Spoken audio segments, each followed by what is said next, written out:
Buenas noches a todos y a todas. Estoy preparando los aspectos técnicos de la sesión y dando tiempo también para que la gente pueda unirse.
Buenas noches, veo que ha entrado un espectador o espectadora. Si te quieres presentar, saludar.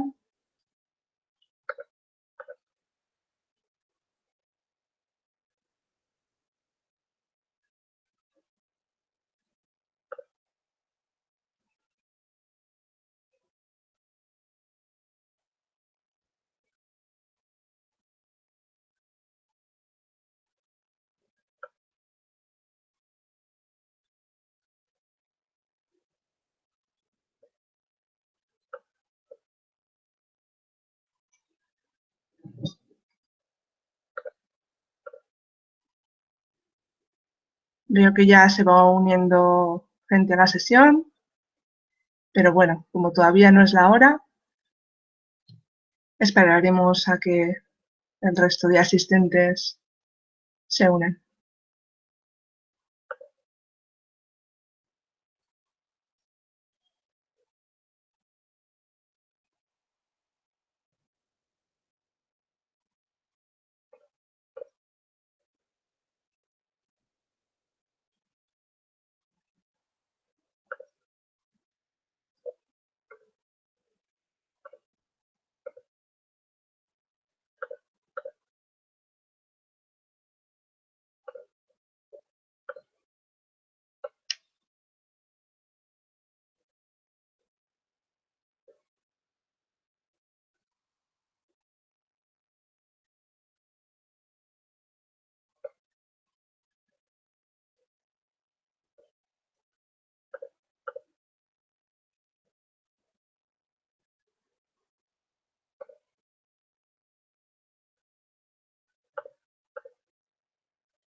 Parece que el resto de asistentes vendrá justito.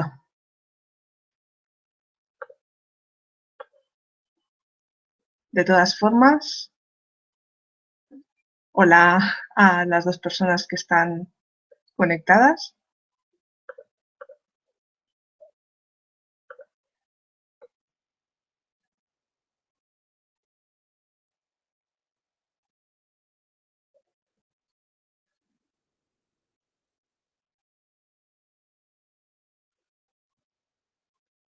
Si no eres alguien de los que me ha enviado preguntas y tienes curiosidad sobre algún tema, tienes el chat también abierto de YouTube. Por lo tanto, si te apetece formular cualquier pregunta, adelante.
En primer lugar, si la persona que está conectada me puede confirmar que se ve y se escucha bien, lo agradecería.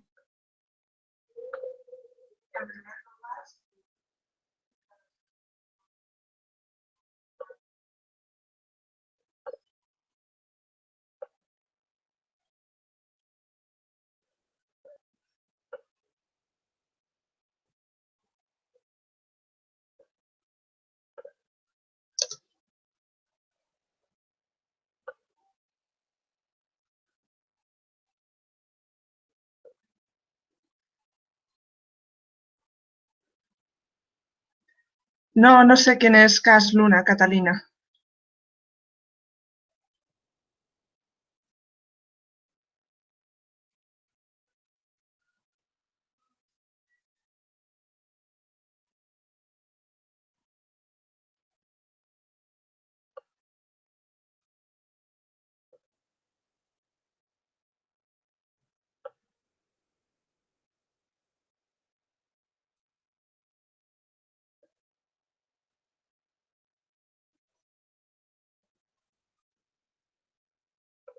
Vale.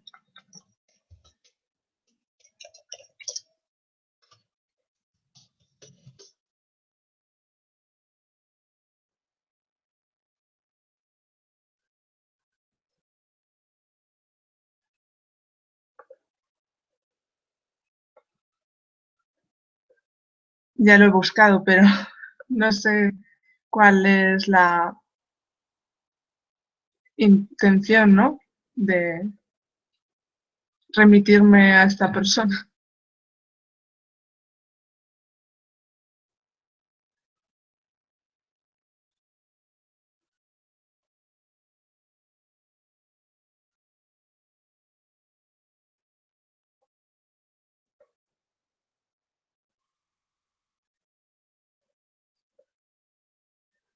Buenas noches, Àngels. Bona nit.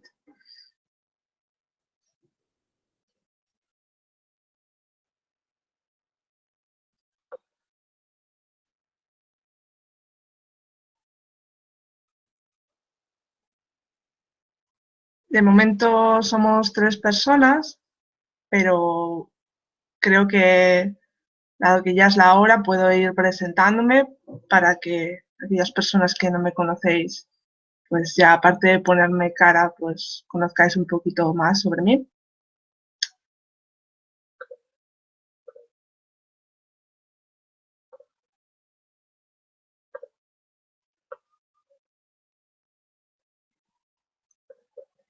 Pues bueno, yo soy María, me podéis llamar Mary si lo preferís, me es indiferente como os dirijáis a mí. Y bueno, yo soy licenciada en psicología, me especialicé posteriormente en educación, asesoramiento y orientación. Y bueno, ahora mismo estoy realizando mi tesis doctoral. Y aunque bueno, digamos, tengo una trayectoria académica, no tengo conocimientos ni de historia, ni de etnografía, me refiero a una formación reglada, ¿no? Sin embargo, la historia siempre me ha interesado muchísimo y bueno, desde hace 8 años empecé a conectarme de una manera mucho más profunda con mis raíces, con mis antepasados y volví a mi tierra después de formarme en Barcelona. Y bueno, pues esa búsqueda de las raíces me llevó a senderos que no podía ni imaginar, ¿no? Y bueno, previamente a, digamos, a llegar a este sendero, yo ya, digamos que llevaba tiempo siendo pagana, empecé, digamos, a los 16 años a definir cómo me sentía yo con la divinidad, ¿no? O cuál era mi conexión con el mundo. Y luego ya cuando me fui a estudiar a Barcelona, pues ya tuve la oportunidad de conocer a otros grupos de paganos, wiccanos, druidas, personas de tradición nórdica, y posteriormente también estuve participando en grupos de diálogo interreligioso, lo cual también me ayudó a hacer un poco de comparación, ¿no? De creencias, y fue una experiencia muy rica. Y bueno, yo creo que también parte del sendero que he recorrido ha sido gracias a que tuve un impulso dentro de la tradición nórdica. Estuve 4 años estudiando Seid dentro de Gotland Forset, a los que les mando un saludo. No sé si alguno de ellos estará presente o no. Y bueno, gracias a que entré, digamos, en contacto con la brujería nórdica, una forma de brujería tradicional, contacté mucho más con mis antepasados como uno de los pilares fundamentales de la práctica, aprendí a hacer vuelo del espíritu y digamos que parte de esos vuelos me llevaron a conectar con mis antepasadas en este caso. Y una de ellas, pues básicamente se manifestó pues para decirme quiénes éramos como familia. Y luego, pues bueno, digamos que ratifiqué toda esa información que iba recibiendo en esas experiencias haciendo búsqueda histórica y genealógica. Y bueno, quería presentar a mis antepasadas porque creo que ellas son las verdaderas protagonistas. Mi tatarabuela Catalina, mi bisabuela Goya y mi abuela Matilde, el resto son hermanas de mi abuela. Hemos sido familia básicamente de mujeres, mujeres campesinas que, bueno, que cuidaban de su casa, también se preocupaban del ganado, es decir, que yo provengo de una familia muy humilde. Y bueno, gracias a estar en contacto con esos ciclos naturales, pues supongo que eso fue lo que fue forjando, ¿no? Parte de mis creencias y de mi manera de entender el mundo. Y bueno, ya he ido explicando en los distintos artículos, ¿no?, del blog la importancia que tiene la familia para el pueblo vasco. Pero claro, los nombres de familia están muy conectados con el territorio, con las entidades que hay allí, y gracias a que las familias que todavía conservan de alguna manera esta tradición y estas creencias, pues sigue existiendo una relación de convivencia, ¿no? Y de ayuda mutua.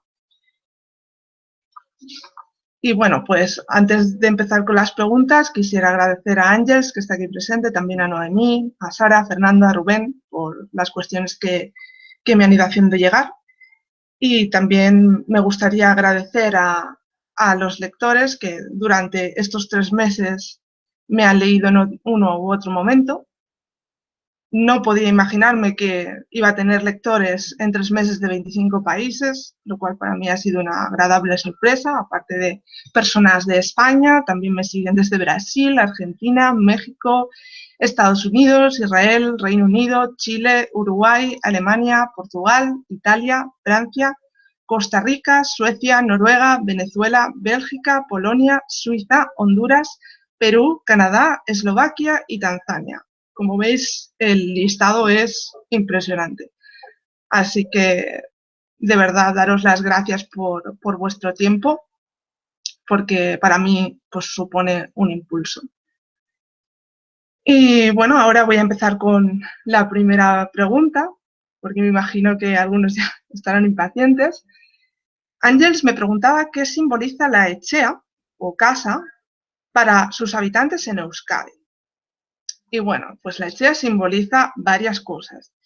La etxea, en primer lugar, como comenté en uno de los artículos, es el lugar donde se habita, es un espacio físico, pero en la concepción tradicional que se tenía de la casa, es más que un lugar donde refugiarse y sentirse protegido en familia. Es un espacio donde los seres humanos, los animales, los espíritus del hogar y los antepasados conviven y cooperan para que la casa se convierta en una unidad autosuficiente, próspera y armoniosa a partir de ese esfuerzo colectivo.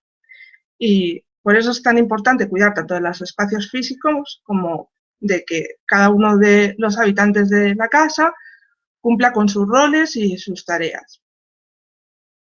Como digo, pues cada uno tenemos unas responsabilidades según nuestra naturaleza, condición y situación, porque no es lo mismo las personas que estamos vivas que los espíritus de la naturaleza que los antepasados, unos porque ya han cruzado al otro lado y otros porque su naturaleza es diferente, ¿no? de los seres humanos y por tanto pues hay cosas en las cuales pues no pueden entrometerse directamente.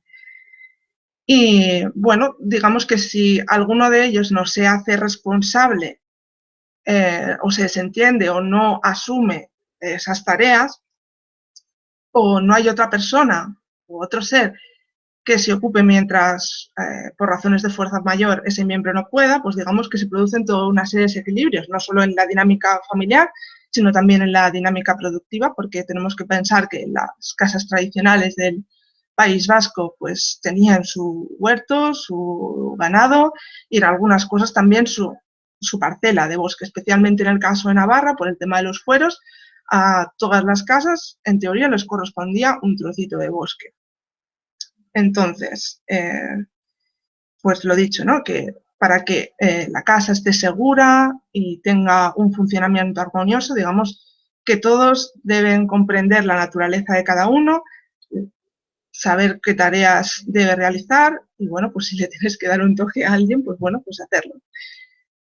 En segundo lugar, deberíamos hablar de la casa como seña de identidad, ya que históricamente muchos vascos y vascas abandonaron su apellido original y tomaron el nombre de la casa para identificarse como familia.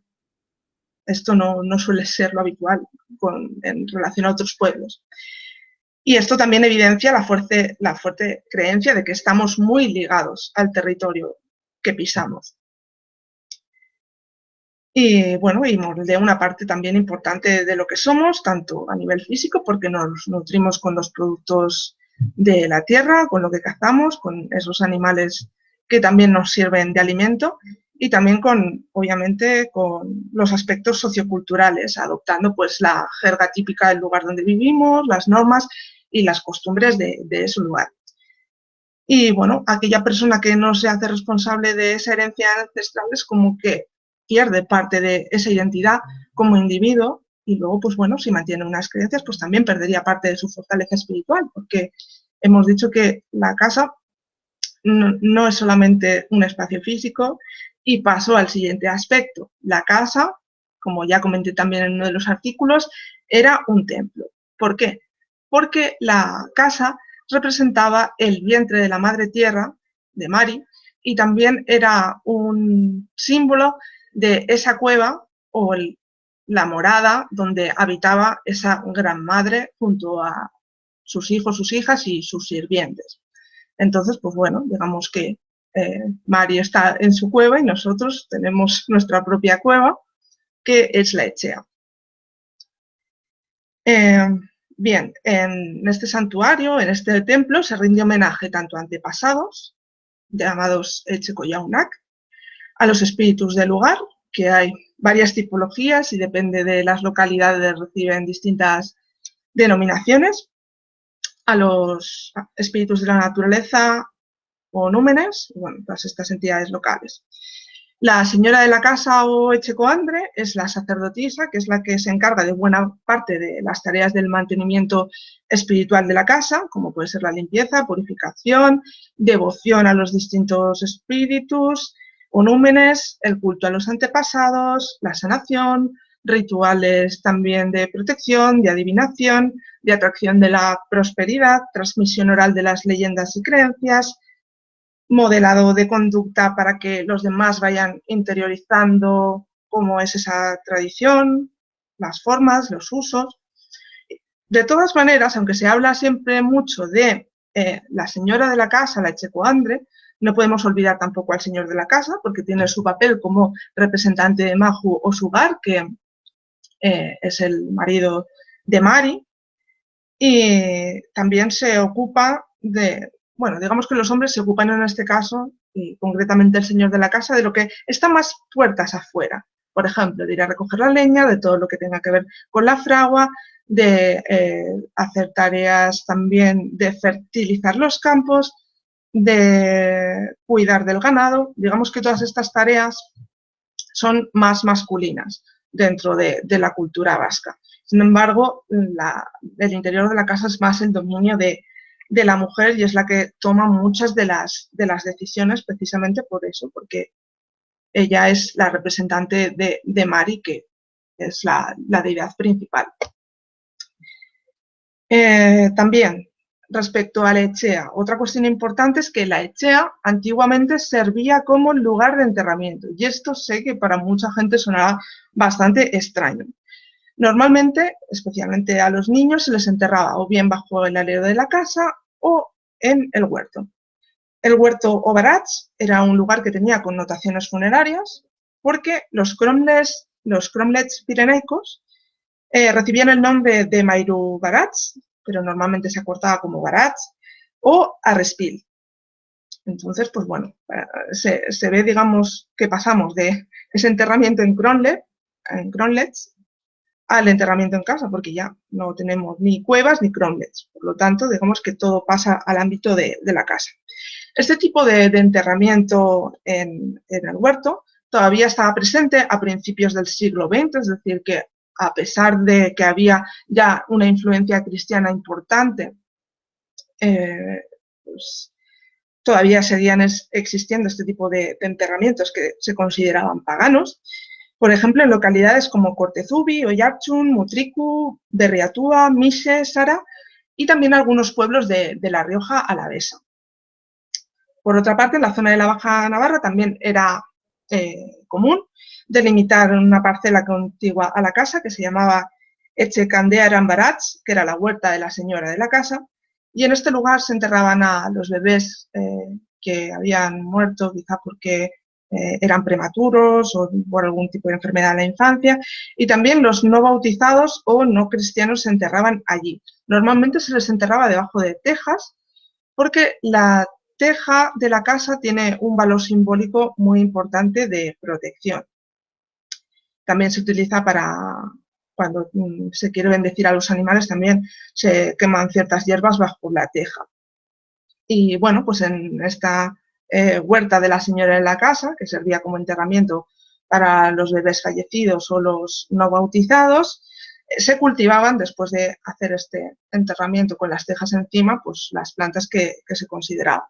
De todas formas, he apuntado las referencias por si queréis buscar más sobre esto. Recomiendo el libro Orígenes de Xavier Peñalver Iribarren y un artículo de José Antonio Urbelch que se llama Mairubarats, moros y cromlechs pirenaicos. Espero que la referencia os sea de utilidad. No sé, Ángel, si me he dejado alguna cosa, si te siguen quedando incógnitas con respecto al simbolismo de la Echea, pero bueno, creo que he tocado los puntos principales. Primero, la Echea como habitáculo. Segundo, la Echea como identidad familiar. Tercero, como templo. Y cuarto, como enterramiento. Esos serían, digamos, los principales simbolismos de la Echea o la casa. La siguiente pregunta que pues, se me formuló es ¿cuáles son las funciones de esta Echea? Si se ven desarrolladas también en otros lugares físicos, como pudiera ser una cueva, el bosque, otros lugares, digamos, que están en la naturaleza. Y bueno, las cuevas, las simas, los bosques, las riberas, las montañas, son moradas, igual que es una casa, pero son moradas de espíritus de la naturaleza o de númenes, que tienen una naturaleza diferente a los seres humanos. Los seres mágicos, como comenté en artículos dentro del blog, son lo que se llaman seres de la noche y están impregnados de la fuerza de Adur, que es un poco la fuerza del destino o lo que religa a todas las criaturas, ¿no? Pero claro, pues bueno, nosotros los humanos somos seres de la noche y digamos que somos dos mundos aparte, aunque todos estemos impregnados de esa fuerza de la madre tierra. Pero no solo basta tenerla, sino que ha de estar activa para que uno pueda utilizar esas capacidades mágicas que tienen estas entidades sagradas. Por tanto, pues esas moradas naturales, aunque como ya hemos dicho, la cueva sí que tiene un paralelismo con la Echea, no cumplen las mismas funciones que una casa mortal, por así decirlo. Y luego hay otra cuestión que también quisiera resaltar, que es que las Echeas funcionaban como atalayas o bastiones para preservar algunos de estos territorios sagrados y a las entidades con las cuales se pactaba para, digamos, tener una relación de convivencia.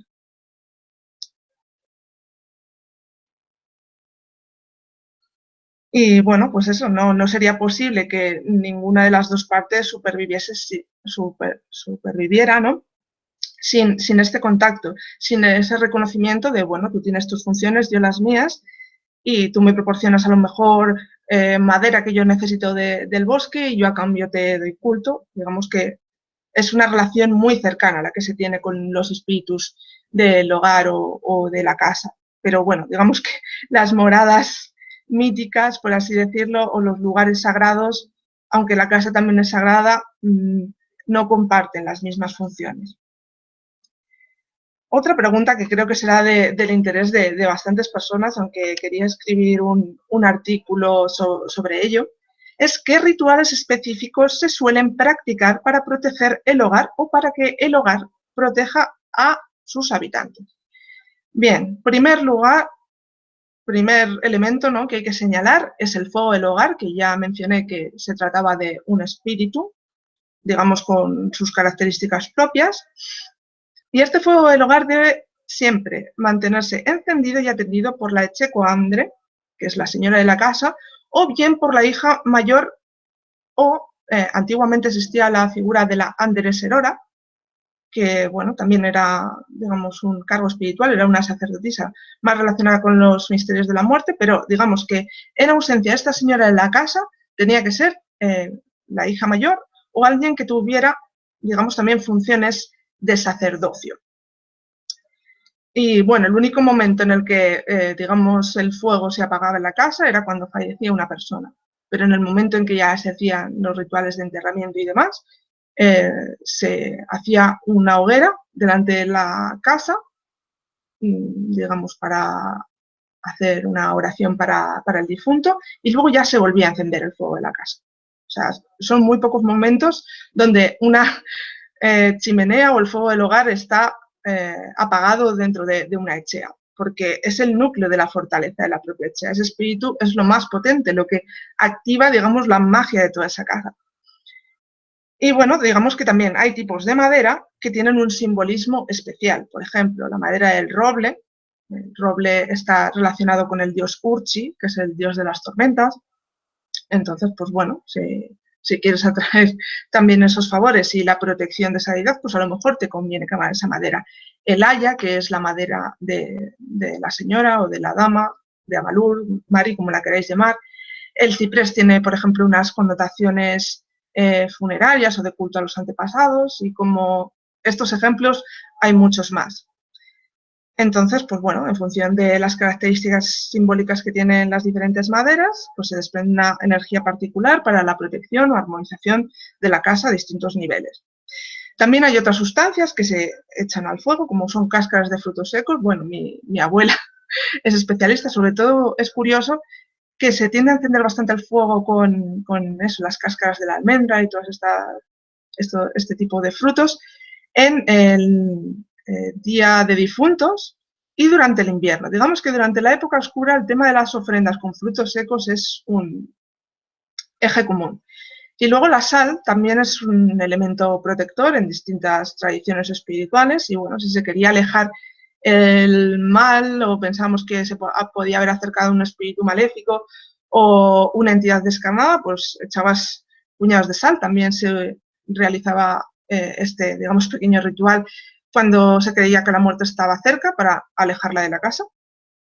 Porque bueno, hay toda una serie de augurios de muerte que, bueno, expliqué también en distintos artículos cuando fue, digamos, toda esta época del Día de Todos los Santos o de fieles difuntos. Bien, luego también relacionado con el tema del fuego, la ceniza o las brasas de la casa se utilizan para crear amuletos y realizar rituales tanto de protección como de sanación. Ya he explicado que, bueno, por ejemplo, para el tema del ganado se quemaban con estos carbones una serie de hierbas pues, para que estuvieran bien y no cogieran enfermedades. También se utilizaban no solo las brasas de la casa, sino también las hogueras que se encendían durante el solsticio de invierno y San Juan, porque son, digamos, las festividades centrales dentro del calendario solar, que ya también voy a introducir un poquito sobre el tema del calendario solilunar vasco.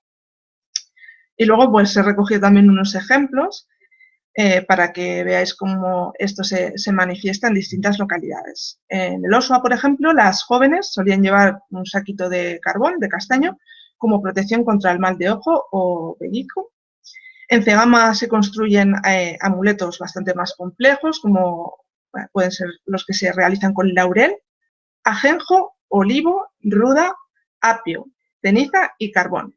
Esto digamos que es la fórmula básica. Sin embargo, se puede añadir romero, digitalina y parietaria, como para darle mayor potencia. Y si lo que nos preocupa es proteger a un niño o a un bebé, se solía guardar en el cordón umbilical, y entonces se le podía hacer un saquito colgado en la ropa, o también se hacían también unas fajas que se llevaban apretadas con los pañales, y de esa manera se podía proteger a los niños. He cogido, digamos, estas dos fórmulas para que veáis unos ejemplos. Y luego también con el tema de las tierras, también se pueden bendecir los campos con pan bendito, que se bendecía en el solsticio de invierno o en Nochebuena. Con estiércol de gallina. El tema del gallo y la gallina son animales que, digamos, ahuyentan a los malos espíritus. Esta es la creencia general. También a veces ahuyentan incluso a la propia muerte. Y también eso, pan bendito, estiércol y carbón vegetal. Bien, lo podíamos extraer, digamos, de las brasas de la propia casa, o si lo hemos encontrado en alguna de estas hogueras, tanto del solsticio de invierno como de San Juan, pues son momentos propicios para coger este tipo de brasas.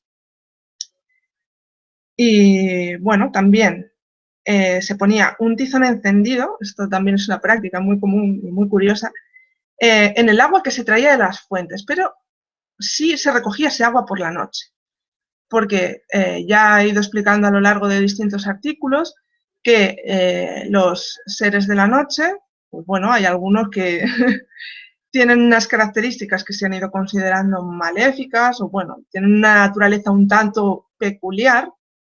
Entonces, para evitar que pudieran haber echado algún tipo de maldición a esas aguas, pues lo que se hacía era bendecir ese agua de manantial con un trozo de carbón. Y eso también se hacía, curiosamente, con el café. Cuando servía el café, pues a veces también se echaba un pequeño trocito de brasa encendida para purificar el café, especialmente si se había hecho con ese agua de manantial recogida durante la noche. Bien, continuamos con protecciones de la casa. Y bueno, la más conocida y utilizada es el Ebusquilore, flor de sol o Carlina acaulis, que es el término en latín. De todas formas, se ha notado también otra terminología, por si con el nombre en latín os aclaráis, en otros lugares de la geografía hispana se llama cardo dorado rizado, cardo ajonjonero, cardo de San Pelegrín o cardiguera. En catalán se dice cardiguera. Y esta planta, lo que se dice es que defiende a los humanos, pues, de eso, de estos espíritus de la noche, de los brujos, de cualquier persona que te vaya a desear mal y de otros enemigos del hombre, también de las tempestades.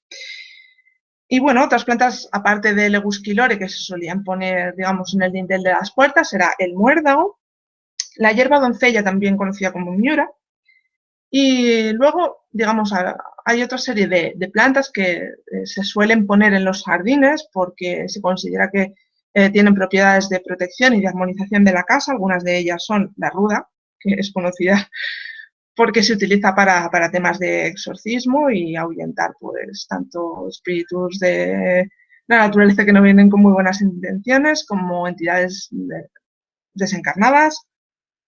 Cualquier cosa que no nos convenga, la ruda va muy bien.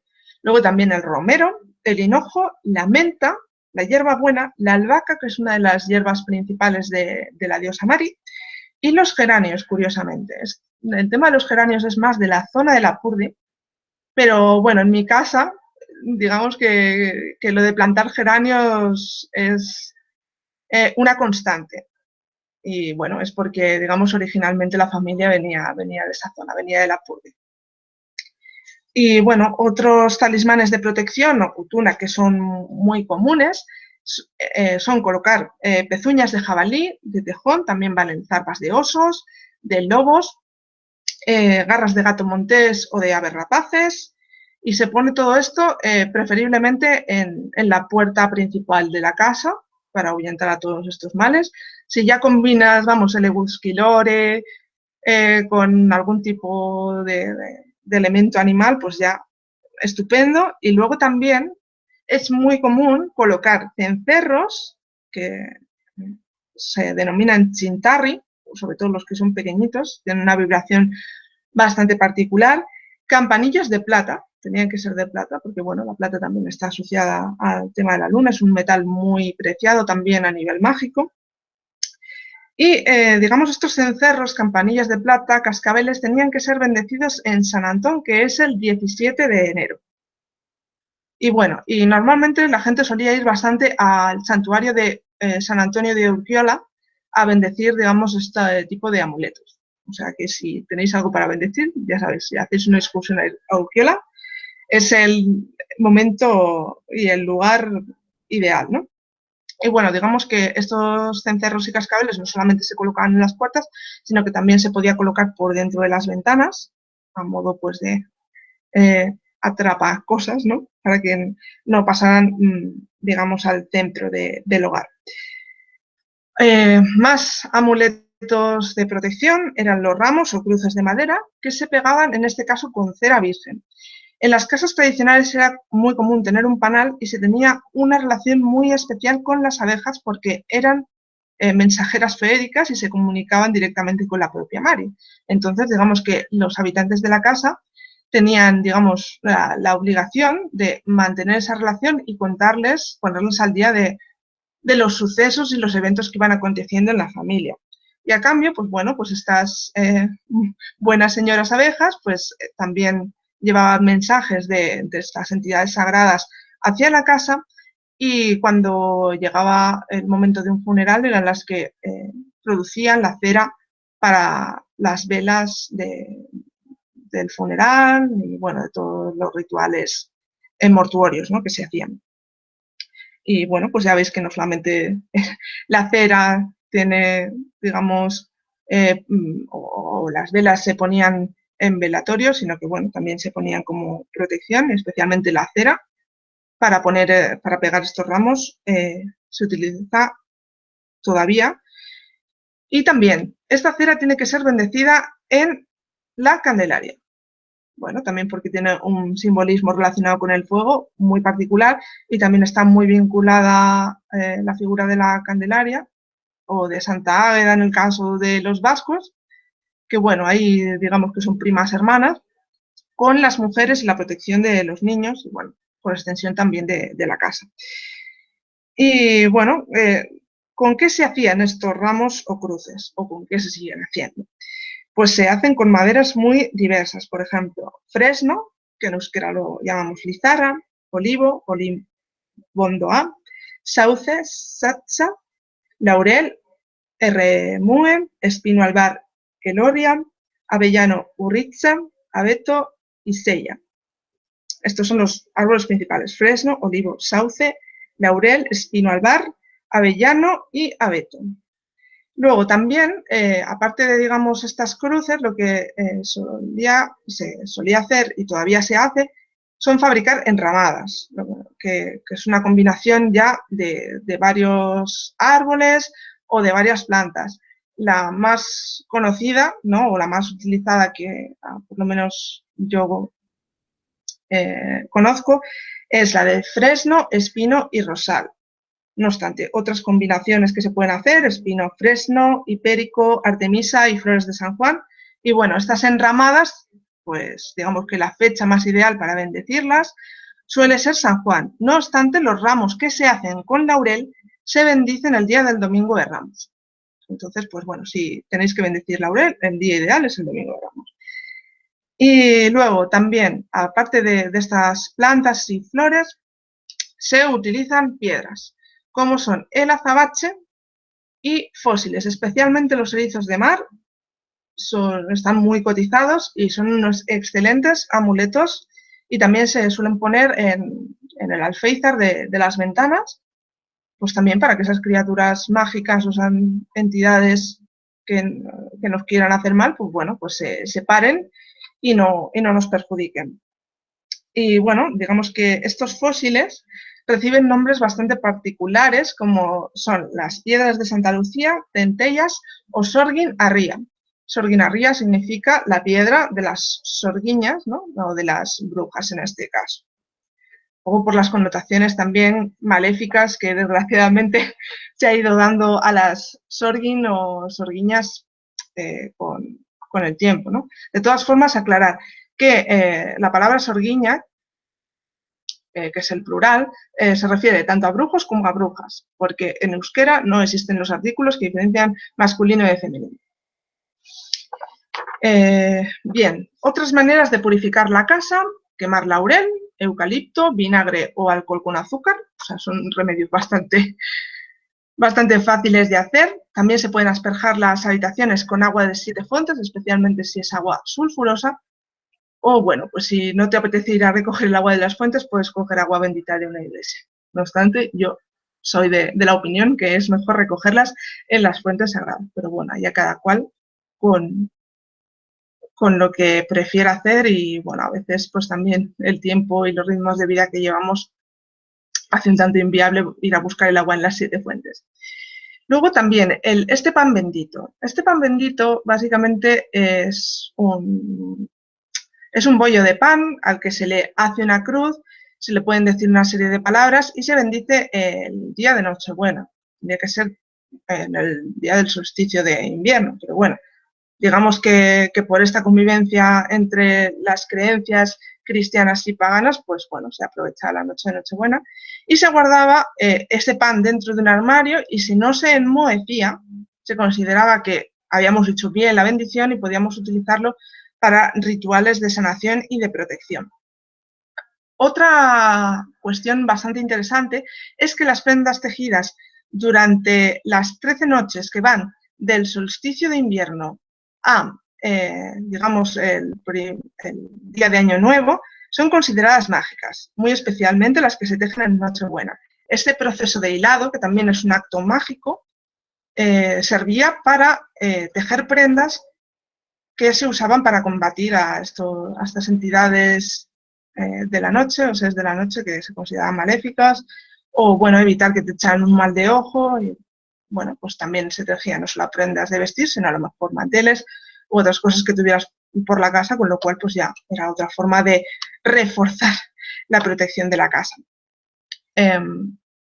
Otro aspecto a considerar es que el macho cabrío, un macho cabrío en negro, como representación del dios Akerbelch, era considerado un familiar dentro de la casa y, bueno, también un animal protector y, bueno, se le conocía como chotomocho en muchos lugares, pero si no, pues bueno, un macho cabrío negro. Da igual el tamaño, si es más grande o más chiquitito, pero bueno, esta era la forma de también tener animales relacionados con las deidades.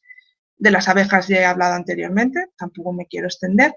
Y luego las mariposas y ciertos pájaros como las golondrinas y los petirrojos también eran considerados animales benéficos y, por ejemplo, de las golondrinas se dice que si anidaban en la casa era un símbolo de que había prosperidad y había armonía.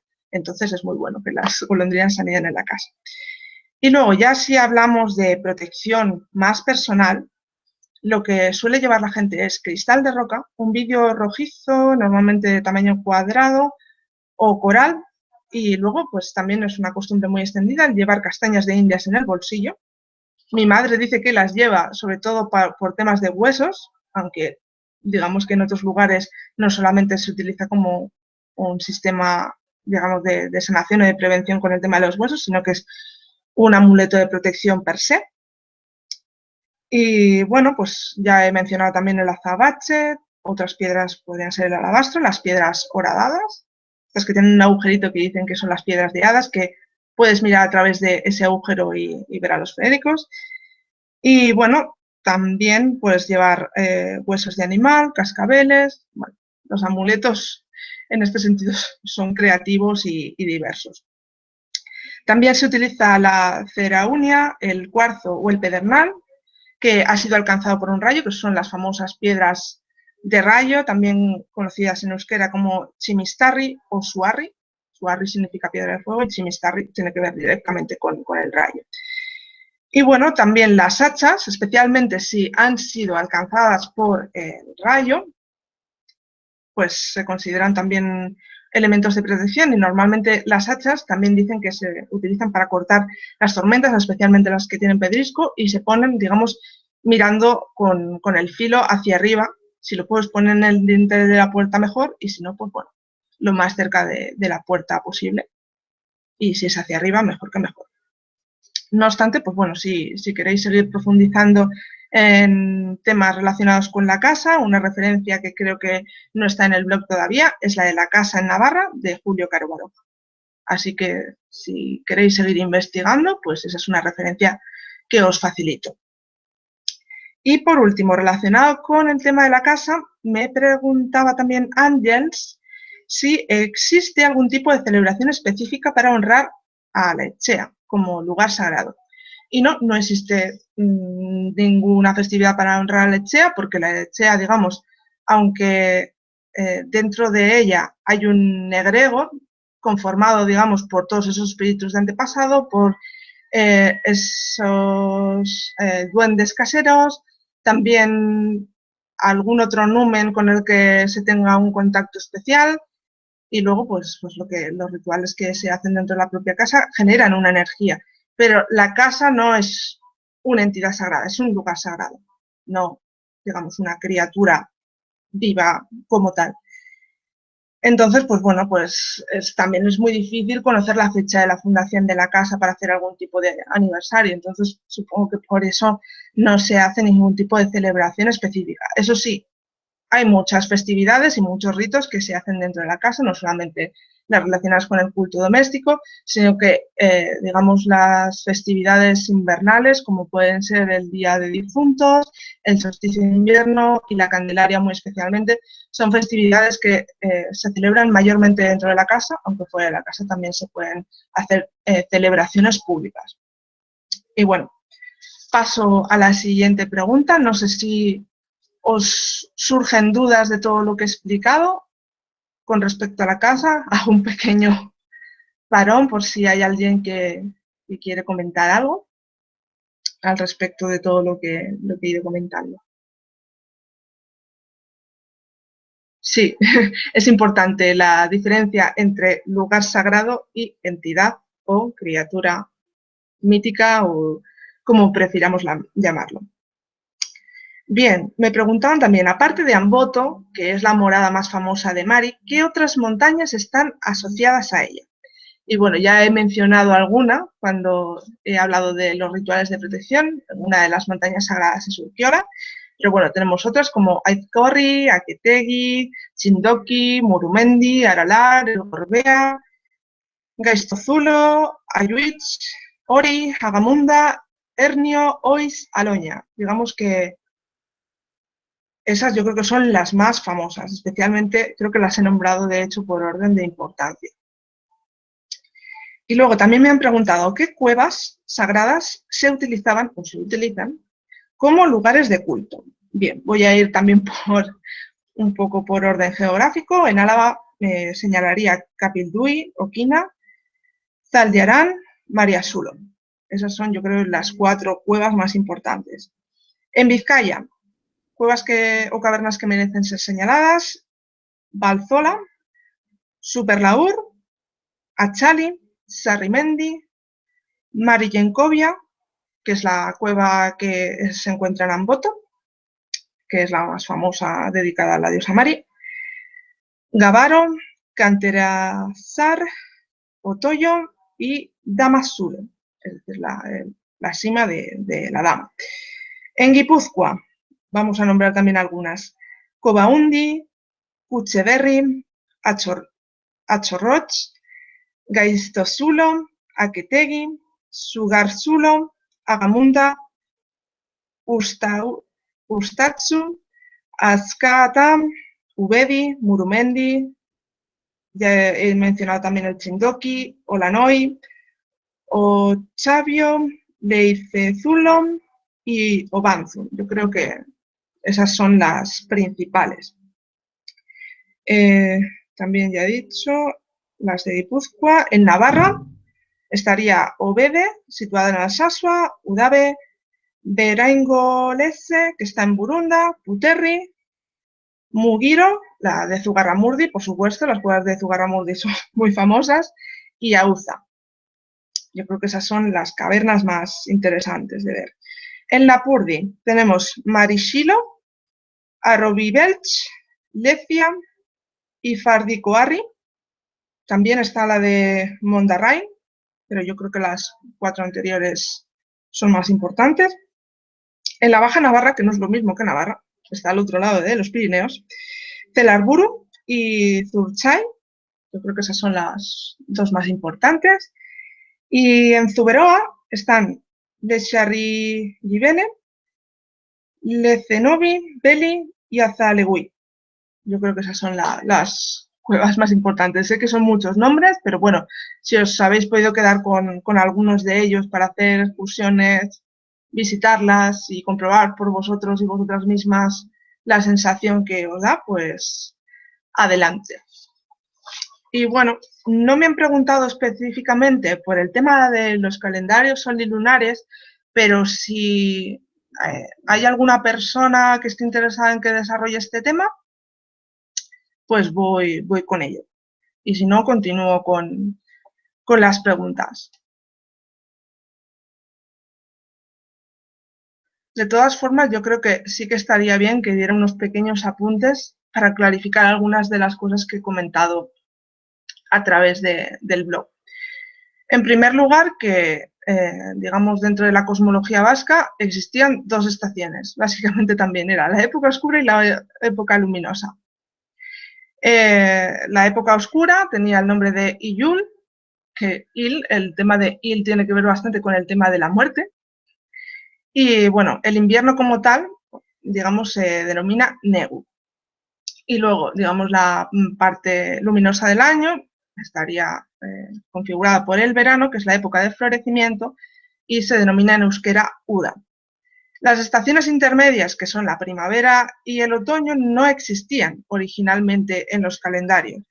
Y bueno, pues luego, como veréis, si vais leyendo más sobre estos temas, veréis que toda la cosmología se centra en luz, oscuridad, Eguski y Yargi, Indar, Adur, pues el invierno y el verano. Digamos que todo va en relación con estas polaridades. No obstante, pues la primavera como estación intermedia se denomina Udaberri o Debats, también se puede traducir como el verano nuevo, y el otoño es Udasken o Larrasken. Normalmente, digamos que estas estaciones principales, el invierno y el verano, se definían o se delimitaban por tres periodos: el inicio del invierno, digamos el mediado del invierno y el final del invierno, y lo mismo con el verano. Sin embargo, digamos que con el tema del verano se ve más claro, quizá que con el invierno, y por ejemplo en euskera se denomina al inicio del verano Ere Arua, el periodo intermedio es Udamin y ya el otoño, como he comentado, era Larrasken. Y bueno, normalmente también hay otras terminologías, digamos que he intentado buscar, digamos, el léxico común, porque luego existen las variantes dialectales y si nos metemos ahí pues podría ser un poco infinito. Y normalmente, digamos, estos periodos de inicio, mitad y final vienen marcadas por, digamos, unas terminaciones que son len, erdi y azken. Entonces, pues bueno, si identificáis, digamos, estas terminaciones, pues os servirá también para entender otras cosas de la cosmología. Y bueno, las festividades solares más importantes en este caso son el Día de las Ánimas, el Anime Neguna, el solsticio de invierno, como ya he dicho, la Candelaria, los mayos, el 1 de mayo, pero bueno, digamos que se extienden unos cuantos días más estas festividades. En unos pueblos pues se hace más, digamos, hacia principios, en otros quizá están en esa primera quincena de mayo. Y luego el solsticio de verano. Luego ya lo que es la primavera y el otoño, como hemos comentado, digamos, no existían y por tanto no tenemos un calendario que refleje esas festividades. Digamos, son periodos importantes dentro del calendario agrícola, pero no existen festividades como tal, ¿no? Pues bueno, después cada localidad, digamos, conmemorará pues la cosecha o esa primavera como considere, supongo con sus propios santos, ¿no? Dentro de la mentalidad cristiana, pero digamos que teniendo en cuenta pues la concepción pagana, esas serían las festividades dentro del ciclo solar más importantes. Y en cuanto al ciclo lunar, ya expliqué que, bueno, pues esto de tener un mes entero nos estila en la cosmología vasca y, digamos, los periodos lunares son 2 quincenas y esas quincenas se subdividen en 3 periodos: Astelena, Asteazkena, Asteartea y Asteazkena, que son lunes, martes y miércoles en euskera, digamos, de uso común. Y bueno, pues sobre todo ha habido un estudioso que ha ayudado también al conocimiento de este calendario lunar, que es Josuna Beran. Lo tengo citado en las referencias y bueno, si leéis el artículo dedicado a todo el tema del culto lunar, pues también conoceréis las otras referencias. Y bueno, pues Astelena, que es el primer periodo de 6 u 8 noches, esto dependiendo un poco porque los meses lunares no siguen una dinámica fija. pues va de la luna nueva a la luna llena, o bien de la llena a la nueva, porque claro, al ser periodos de 15 días, pues te marca todo desde la luna nueva, la llena es lo que está en medio, y luego desde la llena hasta la siguiente nueva, pues ese sería el periodo. Y luego, digamos que si este primer periodo de 6 días no es uniforme y ya entramos a contar en 7 u 8 días, pues los vascos pues también tenían su propia terminología para saber si se tenía que insertar dentro de ese calendario un séptimo o un octavo día. Luego, Asteartea, que es el segundo periodo dentro de esa quincena, va desde la luna, sería el momento de la luna creciente o de la luna menguante, que mágicamente también tiene, digamos, un poder especial si las cosas están creciendo o menguando. Y por último, Asteazkena es el periodo de 6 noches, que va o bien de la luna creciente a la llena o de la llena a la menguante, dependiendo de en qué quincena nos situemos. Y dentro del culto lunar existía un festival originalmente que era de 4 noches, que se llamaba Larumbata, que proviene de Lau Urren Betea. Esto ya lo he explicado también en el blog. Y dentro de estas 4 noches conviene destacar pues, también la terminología de esos días, que el primero, el comienzo de ese festival lunar era el Eguaztena, que normalmente pues, era un día de purificación, de armonización de la casa, del espacio sagrado donde vayamos a hacer ese culto. Eguena es el centro de ese festival lunar, que por lo que yo voy leyendo deduzco que se le daba culto a Eguski. El Baricua, que también es conocido como el día de la cena, y este día de la cena o de la reunión proviene del verbo abari, y bueno, pues básicamente es un momento donde se reúnen esas personas. Si lo trasladamos a que pudiera haber reuniones de personas con creencias paganas o directamente brujas, pues bueno, pues sería el día de darle culto a la jefa, a Mari, y de hacer, digamos, esa asamblea o reunión. Y por último, el Igandia, que es la denominación del actual domingo, es la subida grande de la luna y por tanto se le daría culto a Iyargi como diosa de la luna. Y bueno, pues hay ciertos debates entre intelectuales. Josuna Beran descarta de la actual denominación de los días de la semana, Osteguna y Ostiralá, que son días dedicados a Ortzi o Urtzi, pues porque digamos que en lo que sería el culto lunar no tiene un papel. Sin embargo, la tríada Eguski, Mari y Yargi, que son la madre con sus 2 hijas, que determina esa frontera entre el día y la noche, pues obviamente tiene mucho más sentido, ¿no? Entonces, digamos que esta deidad masculina, en este caso, para los rituales lunares no tiene, digamos, trascendencia. Y bueno, me voy con las últimas preguntas que me las mandaba Noemí y que fue una pregunta curiosa porque me hablaba de libros que yo desconocía, que es La antropología del cuerpo y modernidad del antropólogo David Le Breton. Y bueno, pues según lo que se comenta en este libro, pues se dice que el euskera tiene 5 categorías que corresponden a los 5 elementos naturales de los antiguos vascos o a 5 posibles divinidades, y que incluso podrían ordenar los componentes de una persona humana. Entonces, pues bueno, mi cosmología o la manera en que yo me muevo es básicamente con los 4 elementos, digamos como en el resto de Europa, pero me puse a indagar, ¿no?, a raíz de esta pregunta, porque sí que le veía cierto sentido al tema de la madera.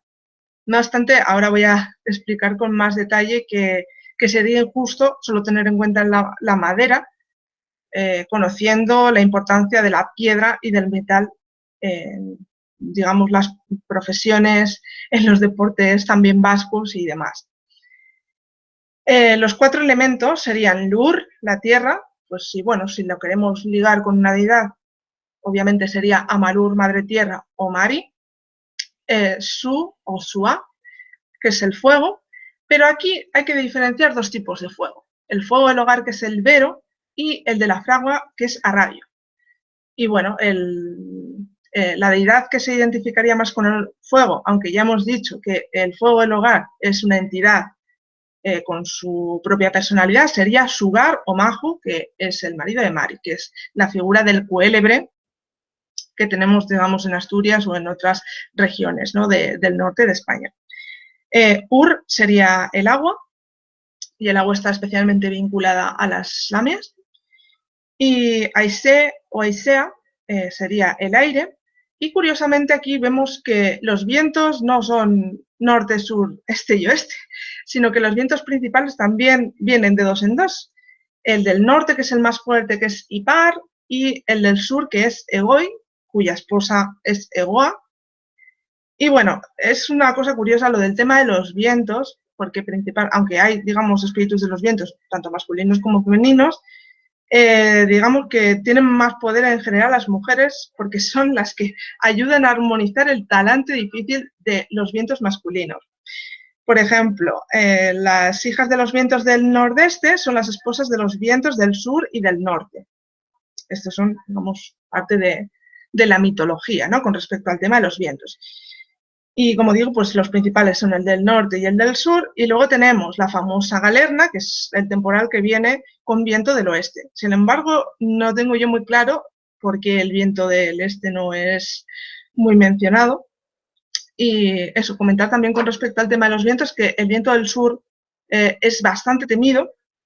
Y bueno, si habláis con baserritarras, con aldeanos y demás, sobre todo si tienen la chimenea encendida, a veces se ven obligados a apagarla porque rebota digamos, el aire entra de una manera muy loca en el fuego del hogar y puede llegar a quemar incluso los tejados de los caseríos. Entonces, pues bueno, digamos que tienen bastante respeto a este viento del sur. Y eso con respecto al elemento aire. Bien, ya he dicho que lo que tiene sentido aquí, pues eso, básicamente son estos 4 elementos. Sin embargo, si quisiéramos introducir otros 3 elementos menores, tendríamos que pensar tanto en la madera, como en el metal, como en la piedra. De hecho, en la cosmología vasca y en las labores y también en la construcción de la casa es más importante la piedra. De hecho, pues, hay deporte vasco de levantar piedras, y esto proviene también de la mitología de los gentiles, que eran los primeros constructores y arquitectos, digamos, que se mencionan en las historias populares, que construían tanto los dólmenes, los cromlechs, los puentes, incluso pues también ha habido criaturas sagradas que dicen que han construido iglesias. Entonces, pues bueno, dentro de la cosmología vasca es mucho más importante la piedra que la madera. Y la entidad o las criaturas que estarían asociadas a la piedra, como ya he dicho, serían los gentiles. En cuanto a la madera, tenemos una deidad de los bosques, que es el Basajaun, y en algunas leyendas también se le asocia a una dama, que es la Basandere, o bueno, pues que también serían el señor y la señora del bosque. Y este Basajaun se considera que sería el primer agricultor, el primero que fue molinero y también el primer herrero. Entonces, pues bueno, lo asociaríamos más al bosque, pero con algunos peros. Y por último, el metal. El metal lo asociaríamos con Erensuge, o el dragón de Arrasate, que bueno, pues yo creo que es de las más antiguas de la cosmología. Es una deidad que encontramos en todos los Pirineos, incluido el Pirineo aragonés y catalán. Viene pues de una entidad, digamos, de tribus prerromanas. Entonces, pues eso, si tuviéramos que hacer una asociación, yo lo dejaría así. Y luego, en relación a todo esto, me preguntaba Noemí que estos principios de la cosmología si se traducirían en raíces léxicas asociadas a vocabulario anatómico, porque según un autor, Dominique Feilén, pues parece ser que esto es así. Por lo que he visto, este hombre era lingüista, pero yo si me pongo a pensar en terminología relacionada con partes del cuerpo, yo no encuentro esta asociación y me parece que sería hacerle un escaso favor a reducir la riqueza del lenguaje a 5 raíces léxicas que tampoco existen. No obstante, Voy a dar algunos ejemplos para que veáis un poco cómo se construye el tema de la constitución corporal. Vamos a empezar por Buru, que es la cabeza, pero Buru no podríamos asociarla a Ur. Yo creo que no tendría mucho sentido, a pesar de que comparten la fonética. Y bueno, dentro de la cabeza tenemos el garum, que es el cerebro. Y es curioso cómo los vascos definen las distintas partes del cerebro. Por una parte distinguen la inteligencia o el ingenio, luego el conocimiento, el fundamento, el juicio, la habilidad y la educación. O sea que la cosmología del cuerpo es bastante compleja, con lo cual esto de buscar 5 raíces yo no lo veo por ningún lado. Luego, el cuerpo, que es el Gorputz. Algunas palabras, ya vemos que el propio término Gorputz no se puede asociar a ninguna de las raíces elementales de las que he hablado antes. Está el término Berzurdura, que es esqueleto, que dices, vale, tiene ur, pero a nivel fonético, no porque esté asociado con el agua. Además, no tiene ningún sentido por lo que el propio esqueleto representa.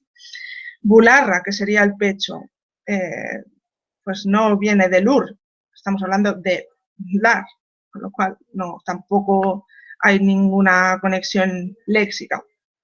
Por ejemplo, otra parte del cuerpo, bizcar, que es la espalda, tampoco tiene ninguna relación. Sabela, el vientre, ninguna relación con los elementos que hemos comentado. Sango, que es la pierna, beso, que es el brazo, escuac, las manos, por dar otras referencias, tampoco hay ninguna relación con los elementos. Podríamos hacer, digamos, alguna pequeña concesión al término surre o sudur, que es la nariz, porque claro, digamos, sale el fuego de la respiración, pero tampoco lo veo yo muy claro. Y luego, digamos, otros órganos, por ejemplo, biots, corazón, viriat, pulmones, asal, que es la piel, tampoco tiene ninguna relación con estas raíces léxicas. Me tendría que leer con mucha más profundidad el libro de este hombre, pero sinceramente yo no le veo, digamos, una conexión con 5 raíces, por lo que he comentado de los elementos y porque me pongo a explorar el vocabulario relacionado con las partes del cuerpo y no le encuentro sentido. Y bueno, me queda mencionar a Nico, que me ha escrito a última hora y me ha comentado que quiere hacer un proyecto para recrear a nivel de un espectáculo musical y visual parte de las antiguas creencias vascas. Si está por aquí, mi pregunta sería ¿cómo? O sea, porque hay cosas que todavía se desconocen a nivel histórico, etnográfico y tal, no sé. La verdad que me gustaría conocer con más detalle su proyecto. Me ha enviado un audio, que por cierto me ha gustado mucho, pero el articular todo esto en un espectáculo musical y visual, pues también le veo sus riesgos. No obstante, vamos, la danza tradicional es una fuente de inspiración increíble. Los elementos, o sea, los instrumentos tradicionales como la chalaparta, el chistu, pues también creo que tendrían que jugar algún papel si se quiere hacer algún tipo de recreación musical. Y bueno, pues no sé, ya me comentarás, Nico, cuál es tu idea, porque la verdad que es interesante. Y la última cosa que yo quería comentar, digamos más a título personal, pero que sobre todo los que sois papás o mamás, o bueno, educadores, os dedicáis al mundo de la educación, creo que tenéis que conocer, que es el proyecto de Sorguiñen con Daira, que es la leyenda de la bruja. Es un videojuego creado por la empresa Binary Soul y está, digamos, dirigido este proyecto a fomentar el aprendizaje en euskera. Está también en castellano y se prevé también hacer una traducción en inglés para que sea trilingüe y también ayude en este proceso de aprendizaje de lenguas. También es interesante para conocer la geografía y la historia porque los escenarios del videojuego son lugares propios, digamos, de la historia del pueblo vasco y que también tienen su relación con la mitología, entonces es muy interesante, ¿no?, el conocerlos a través de este videojuego de una manera lúdica, especialmente para los más pequeños.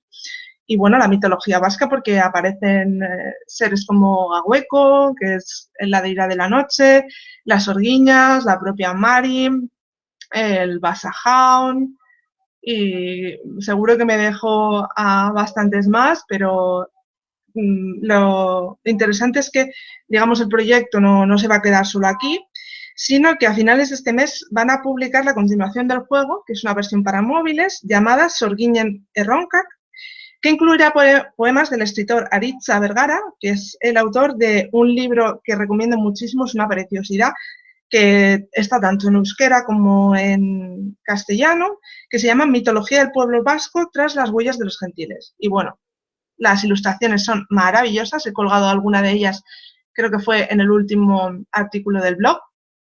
Y, y bueno, aparte de las ilustraciones, los poemas que están dedicados a cada una de las entidades sagradas más importantes merecen mucho, mucho la pena. Si no podéis comprar el libro, pues bueno, que sepáis que tenéis la opción de acceder a este juego para móviles a final de año.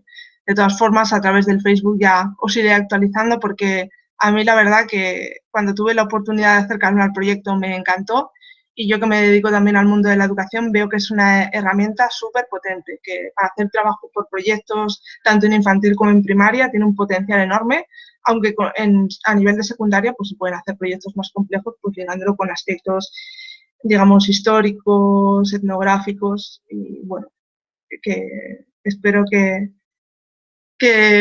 tengáis curiosidad y le echéis un vistazo. Y bueno, en principio he respondido a todas las cuestiones y no sé si alguien más quiere hacer alguna otra pregunta, alguna curiosidad.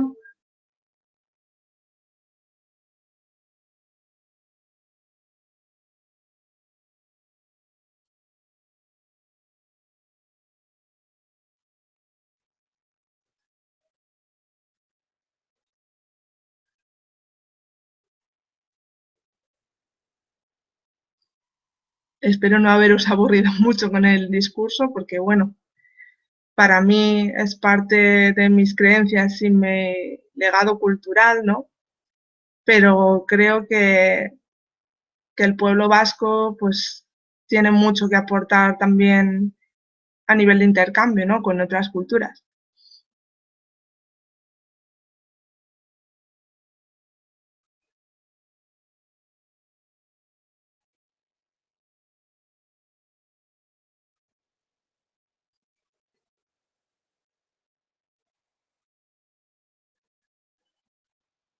Sí, hay una cosa que me he olvidado de comentar que quería decirlo por si hay alguien que tenga apellidos vascos y tiene interés en hacer búsqueda genealógica, como yo lo hice, puede ser una aventura, pero bueno, con las nuevas tecnologías ahora se pueden acceder a archivos, tenéis algunos de los enlaces ahí, pero bueno, os puedo poner en el Facebook el enlace para que busquéis los apellidos y la conexión que tiene con plantas sagradas, con animales y demás, que yo creo que es interesante conocerlo.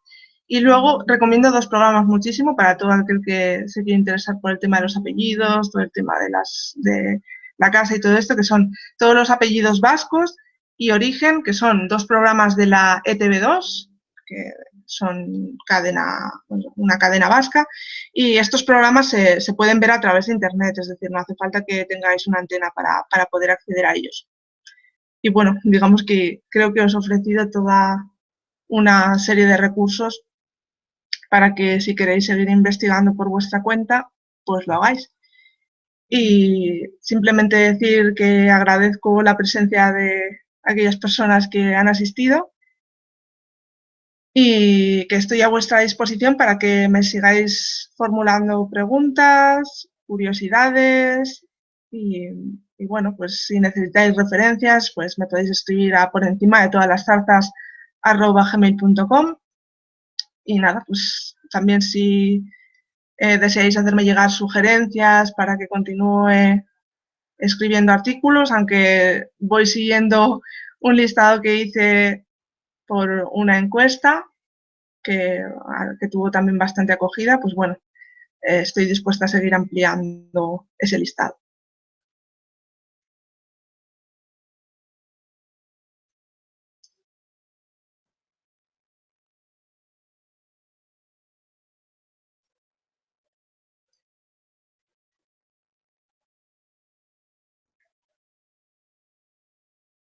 Muchas gracias también a ti, Ángels, que estoy viendo ahora tu comentario y eso, a todos los asistentes. Si os queda alguna pregunta de última hora, es el momento antes de cerrar.